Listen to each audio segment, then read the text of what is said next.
Praise the lord. లూకాసు వార్త 1వ అధ్యాయము 50వ వచనము చదువుకుందాము. ఆయనకు భయపడు వారి మీద ఆయన కనికరము తరతరములుండును.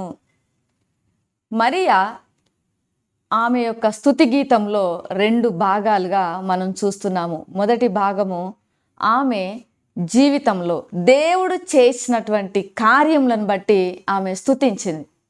రెండవ భాగంలో దేవుడు ఇతరుల జీవితాలలో లేదా దేవుడు చేసినటువంటి కార్యములను బట్టి ఎవరికి ఆయన చేసిన గొప్ప కార్యాలు అనగా ఎవరైతే దేవుని యందు భయభక్తులు కలిగి ఉంటారో, ఆయన ఆజ్ఞలకు విధేయులై ఉంటారో, ఆయన శాసనములను పాటిస్తారో, ఆయన నియమాల ప్రకారం జీవిస్తారో, భయభక్తులతో ఆయనను వెంబడిస్తారో అలాంటి వారి ఎడల దేవుని యొక్క మహా కనికరము తరతరములుంటుంది అని ఆమె దేవుని స్తుతిస్తున్నది.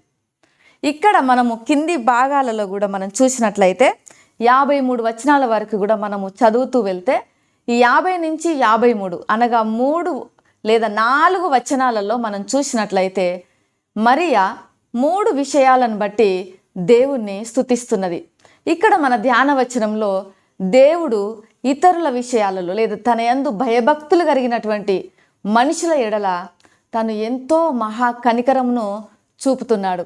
యెహోవా యందు భయభక్తులు కలిగిన వారి ఎడల ఆయన కృప తరతరములు నిలుచునని కీర్తనాకారుడు సెలవిచ్చాడు. మరియమ్మ అదే మాటని ఇక్కడ వాడుతున్నది. అనగా మరియమ్మకు మరి ధర్మశాస్త్రం అంతా తెలుసు, కీర్తనల గ్రంథం అంతా మరి తలపోసుకుంటున్నది. అనగా ఆమె ఎంతో దైవభక్తి కలిగినటువంటిది. అనుదినము దేవుని సన్నిధిలో సమయాన్ని గడిపి వాక్యమును పఠించి ధ్యానించినటువంటి మరి వ్యక్తిగా ఉన్నారు. అందుకే ఆమె తరతరములు దేవుని యొక్క మహా కనికరము ఉంటుంది అని ఆమె తెలియజేస్తున్నది. రెండవ స్తుతి గీతంలో మరి 2వ స్తుతి మనం చూసినట్లయితే 51వ వచనంలో ఆయన దేవుని యొక్క మహాపరాక్రమమును బట్టి స్తుతిస్తున్నది. ఈ యొక్క లోకంలో ఏ అధికారమైనా, ఏ రాజైనా, ప్రధాని అయినా దేవుని చేత నియమించబడినటువంటి వారు. దేవుడు మహాపరాక్రమం కలిగినటువంటి దేవుడు. ఆయన తన బాహువుతో తన పరాక్రమమును చూపెను. వారి హృదయాలలో ఆలోచన విషయమై గర్విష్ఠులను చెదరగొట్టును. అంటే దేవుడు ఎవరైతే తన ఎడల వినయము, విధేయత, నమ్రత, తగ్గింపు స్వభావము కలిగి ఉంటారో వారిని తన యొక్క బాహువులో కాచి కాపాడి భద్రపరుచుకుంటాడు. తన పరాక్రమమును బట్టి వారికి ఎలాంటి కష్టం వచ్చినా, ఎలాంటి బంధకాలలో ఉన్నా వారిని విడిపించి రక్షించగలిగినటువంటి దేవుడుగా ఉన్నాడు. అంత సామర్థ్యం కలిగిన దేవుడుగా ఉన్నాడు. ఆయన బల పరాక్రమముల ముందు ఎవ్వరు కూడా నిలబడలేరు. అలానే ఎవరైతే హృదయంలో గర్వించి మరి హెచ్చించుకుంటారో వారిని పడద్రోసే దేవుడుగా కూడా ఆయన ఉన్నాడు.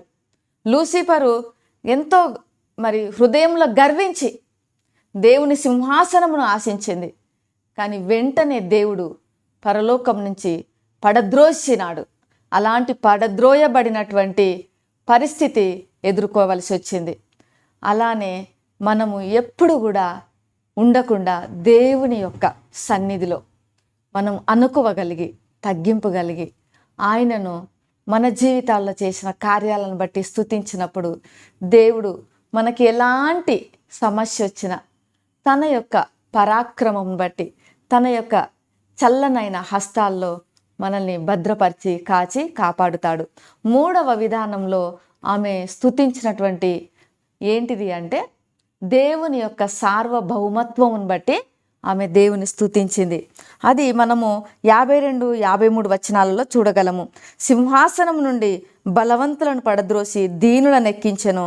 ఆకలిగొన్న వారిని మంచి పదార్థములతో సంతృప్తిపరిచి ధనవంతులను వట్టి చేతులతో పంపివేశను. దేవుని యొక్క సార్వభౌమాధికారము ఎంతో గొప్పది, అత్యున్నతమైనది. ఆయన ఎదురుగా ఎవరు నిలబడలేరు. ఆయన అధికారానికి, సార్వభౌమత్వానికి సాటి రాగలిగిన వారు ఈ లోకంలో ఎవ్వరూ లేరు. ఆయన మనుషులను హెచ్చించగలడు, తగ్గించగలడు. రాజులను అధికారులను నిలబెట్టగలడు, పడద్రోయగలడు. ఆయన ప్రభుత్వము మారని ప్రభుత్వం. ఆయన అధికారం మారదు, ఆయన రాజరికము మారదు. ఆయన ప్రభుత్వము ఎప్పుడు కూడా స్థిరంగా అలానే ఉంటుంది. నిశ్చలమైనటువంటి ప్రభుత్వము ఆయనది. ఆయన సార్వభౌమాధికారము కలిగినటువంటి దేవుడుగా ఉన్నాడు. మరి దీనులను లేవనెత్తే దేవుడుగా ఉన్నాడు. తనకు అధికారం ఉన్నది కదా అని మరి దీనులను వదిలివేసే దేవుడుగా లేడు. దీనులను లేవనెత్తి మంచి పదార్థములతో తృప్తిపరిచే దేవుడుగా ఉన్నాడు. మరి ఈ యొక్క సమయంలో ప్రియమైనటువంటి వారలారా, ఈ మూడు విషయాలను బట్టి మరియమ్మ దేవునికి స్తుతిగీతం పాడింది. మన జీవితాలలో కూడా దేవుడు 3 విషయాలను బట్టి మనం ఆయనను స్తుతించాలి. ఆయన మన జీవితంలో చూపిస్తున్న తన కనికరమును బట్టి మనం స్తుతించాలి.